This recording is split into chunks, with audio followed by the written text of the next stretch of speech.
Quanto è importante il trasferimento tecnologico e quanto lo rendono possibile questi nuovi bandi a cascata? È un onore per noi ospitare a Verona questo evento che non è come lo scorso anno un evento dell'Università di Verona, ma è l'evento che ospita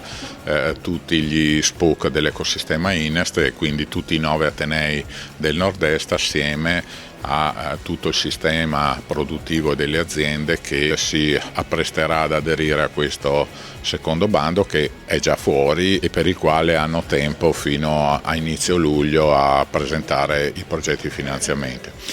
L'attività dell'ecosistema è a mio parere un'attività fondamentale, nel senso che è proprio concentrata sul trasferimento tecnologico delle conoscenze con tutta una serie di tematiche verticali. Verona appunto gestisce quella dello Smart Agri-Food e poi con anche una serie di attività trasversali che vanno dalla costituzione di nuova imprenditorialità, start-up spin-off ai Lab Village, quindi i laboratori congiunti tra università e imprese, alla formazione continua e al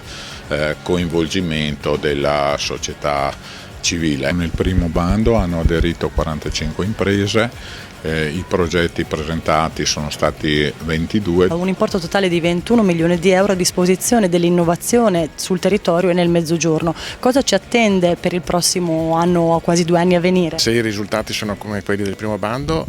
circa un altro centinaio di progetti approvati che andranno quindi a sviluppare e a implementare l'innovazione nelle varie tematiche che caratterizzano l'ecosistema INEST, quindi l'agroalimentare, l'ambito industriale e così via. E soprattutto quello che ci aspettiamo è che ci sia possibilità di avere sempre più interazioni tra l'ambito industriale e l'ambito universitario. Proprio l'idea di questi bandi è di creare su dei terreni comuni dei fronti di collaborazione che poi possano aiutare l'università ad essere più presente nel territorio e le imprese ad avere più spazio per l'innovazione. Una giornata di bilanci di quanto ad oggi, grazie al primo bando a cascata del Consorzio INEST, è stato realizzato in termini di innovazione e sviluppo nel territorio e non solo. Il progetto INEST ha scelto di dare una parte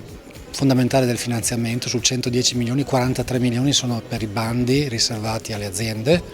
del nostro territorio, 28 milioni, 15 milioni per aziende del sud e il primo bando ha coperto più di una ventina di questi milioni, altrettanti saranno per il secondo bando e devo dire, ascoltando oggi le presentazioni delle aziende, sia quelle territoriali sia quelle del sud, insomma c'è stata una varietà molto interessante ma anche molto stimolante, ci sono già idee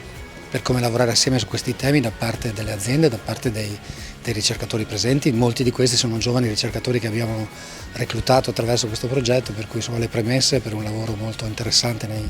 2 anni e poco meno che ci restano ci sono tutte.